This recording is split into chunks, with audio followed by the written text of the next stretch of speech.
पुराण रहस्य माध्यम आपण मानक आगरे काली पूजार रहस्य कथा मु उपस्थापन करने को जाऊँ।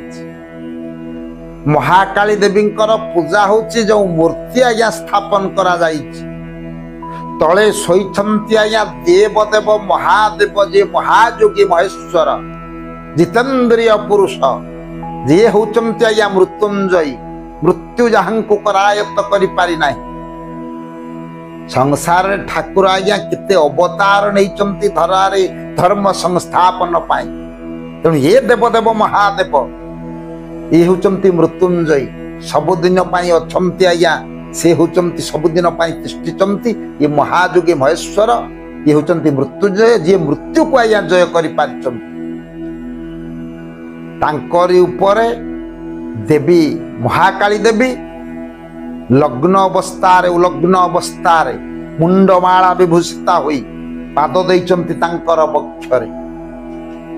तबे ये आज्ञा आपण माने इठु विचार करिवे आम समाज मृत्यु कौन शिखिबो। ये हला पुरुष प्रधान देश शास्त्र अनुमोदन अनुसार काली होचन्ति देवदेव महादेवंकर पत्नी। तबे ये काली मूर्ति जो प्रकार स्थापन करा जाइछि एठु आमे कौन शिक्षा करिबा ना प्रत्येक पत्नी कौन पति छाती रे कौन पाद देबे ये कथा केबे संभव नह। समाज केबे ये शिक्षा याटर ग्रहण करूना। मुंडमाला विभूषिता खड्ग रक्तपान करि चलीचंती खड्ग धरिचंती हस्तरे 11टी मुंडमाला पड़िछि आया बेकरे काहेकि 11टी पड़िछि 10टी नुह बा 12टी नुह कि 13टी नुह 11टी मुंडमाला विभूषिता अन्य शास्त्र प्रमाण अनुसार कोठी आज्ञा 11 को छाड़ी किंचित व्यतिक्रम मध्य होइछि ताहा मध्य तत्व निदर्शन भाव तेज आज कहीं मुंडमाला विभूषिता होइछन्ति देवी।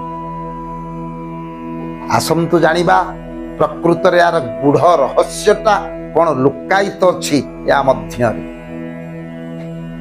प्रकृत रे ये जीव रूपक जहां जीव तहां शिव। जीव रूपक शिव उपरे प्रत्येक ये संसार रे जेते जीव जहां जहां जीव तहां तहां शिव बोली कहा जाए। तेणु जीव रूपक शिव उपरे प्रकृति रूपिणी काली सदा बेले आज्ञा नृत्यरता अर्थात ये जीव को विनाश करबा पाई प्रकृति रूपिणी काली ये शरीर मध्यरे जो प्रकृति रही कही कहती 5 मन 25 प्रकृति से प्रकृति नाम मध्य रही मन हूँ 5 25 प्रकृति।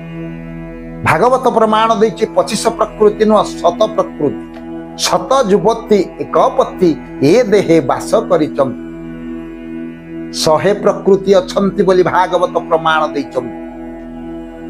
तेणु प्रकृत रे तत्वार्थ कौन रहिला ना प्रकृति रूपिणी काली जीव रूपक शिव उपरे अहरह नृत्यरता। तेबे शिव ठाकुर कौन करथिले अंगिरा को गुरु करी साधना रे सिद्ध होई काली को निजर पत्नी करी देई पारिथिले। आया कुंडलिनी शक्ति को जागृत करी शक्ति स्वरूपा काली को निजर पद सेविका करी पारिथिले देवदेव महादेव। तेणु आमे जदि आज मां को आवाहन करिबा आमे कौन शिखिबा ना प्रकृत रे संसार रे जेते दिन पर्यंत मातृशक्तिर जागरण होई नाही मातृभाव जागरित होई नाही आमे जेते नारी जाति मातृ जाति को दर्शन करिबा आम अंतर मध्यरे तांकु जदि मां भाव रे ग्रहण न करिबा मातृभाव जागरण होई पारिबो ना। आम अंतर मध्यरे मातृभाव रहिबो। आ जेते दिन पर्यंत अंतर मध्यरे मातृभाव जागरित न होइछि सेते दिन पर्यंत ये जीवर आज्ञा मुक्तिर बाट नाही।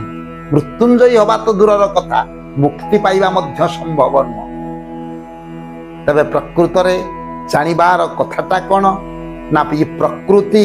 तेणु ये संसार ये देह मन आयत्त से मन पुणी गो इंद्रिय अवश ये जो 11टी मुंडमाल पकईचंती से होची आज्ञा 11 इंद्रिय। आमको साधना मार्ग रे आगेइबा को हेले प्रकृति मान को बस करने ପ୍ରକୃତରେ ପ୍ରଥମରେ ଏକାଦଶ ଇନ୍ଦ୍ରିୟଙ୍କୁ ଆମର ବିନାଶ କରିବାକୁ ପଡ଼ିବ। 11ଟି ମୁଣ୍ଡମାଳା ବୋଧେ ଏକାଦଶ ଇନ୍ଦ୍ରିୟକୁ ନେଇ ମୁଣ୍ଡମାଳାକୁ ନେଇ ମୁଣ୍ଡମାଳା ବିଭୂଷିତା ହୋଇଛନ୍ତି ଦେବୀ। ତେଣୁ ସଂସାରେ ଏ ଦେହ ମନ ଆୟତ୍ତ ସେ ମନ ପୁଣିଗ ଇନ୍ଦ୍ରିୟ ବଶ ଇନ୍ଦ୍ରିୟ ପ୍ରକୃତି ବଳେ ପ୍ରକାଶ। ତେଣୁ ଏ ପ୍ରକୃତି ବଳରେ ଇନ୍ଦ୍ରିୟ ସବୁ ପରିପ୍ରକାଶ ହୁଅନ୍ତି, ଯିଏ ଯାହାର କର୍ମ ସମ୍ପାଦନ କରନ୍ତି।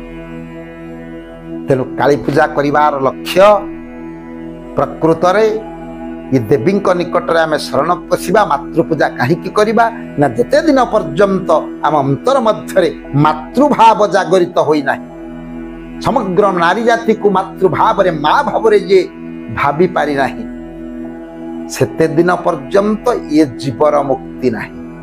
ସ୍ୱଳ୍ପ ସମୟର କଥାବସ୍ତୁ କାଳୀ ପୂଜା, ଏ ଯୋଉ ମହାକାଳୀ ଦେବୀଙ୍କର ପୂଜା ହେଉଛି ତାର ଗୁପ୍ତ ତତ୍ଵ ଗୁପ୍ତ ରହସ୍ୟ କଥା ଆପଣ ମାନଙ୍କ ଆଗରେ ଉପସ୍ଥାପନ କଲି। ଆପଣ ମାନେ ଅନେକ କଥା ମଧ୍ୟରେ ରହିଛି। ଜୁହା କାଢି ରହିଛନ୍ତି। ମା କାଳୀ ଆଜ୍ଞା ଯେତେବେଳେ ପାଦ ଦେଇଛନ୍ତି ଶିବଙ୍କ ବକ୍ଷରେ, ଜୁହାକୁ ଆଜ୍ଞା ବାହାର କରିଛନ୍ତି। ଜୁହାଟା କାହିଁକି ବାହାର କରିଛନ୍ତି ନା ଇନ୍ଦ୍ରିୟ କେମିତି ଆଜ୍ଞା ବିନାଶ ହେବ ନା ଜିହ୍ୱାକୁ ଜିଣିଲେ ଇନ୍ଦ୍ରି କି ଜିଣିବୁ, ଇନ୍ଦ୍ରି କି ଜିଣିଲେ ମୋହି। ଯେତେ ଦିନ ଯାଏ ଏ ଜିହ୍ୱା ଲାଳସାକୁ ବର୍ଜନ କରି ନ ପାରିବା ସେତେ ଦିନ ପର୍ଯ୍ୟନ୍ତ ଆମେ ମାତୃଭାବ ଜାଗରଣ ହେବ ନାହିଁ ବା କୁଣ୍ଡଳିନୀ ଶକ୍ତି ଜାଗ୍ରତ ହେବ ନାହିଁ। ତେଣୁ ସ୍ୱଳ୍ପ ସମୟର କଥାବସ୍ତୁ ଏ କାଳୀ ପୂଜା ମହାକାଳୀ ଦେବୀଙ୍କର ଯେଉଁ ପୂଜା ତାର ଗୂଢ଼ ରହସ୍ୟ ଗୁପ୍ତ ରହସ୍ୟ ଆପଣ ମାନଙ୍କ ଆଗରେ ଉପସ୍ଥାପନ କଲି। ପରବର୍ତ୍ତୀ ଅଧ୍ୟାୟରେ ଆଉ ଗୋଟିଏ ସୁନ୍ଦର କଥାବସ୍ତୁ ନେଇ ଆପଣ ମାନଙ୍କ ଆଗରେ ମୁଁ ଉପସ୍ଥାପନ କଲି। ସେ ସର୍ବେ ଭବନ୍ତୁ ସୁଖୀନା सर्वे सन्तु निरामया सर्वे भद्राणि पश्यन्तु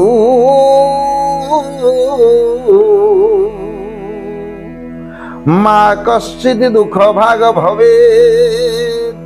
ओम शान्ति ओम शान्ति ओम शान्ति।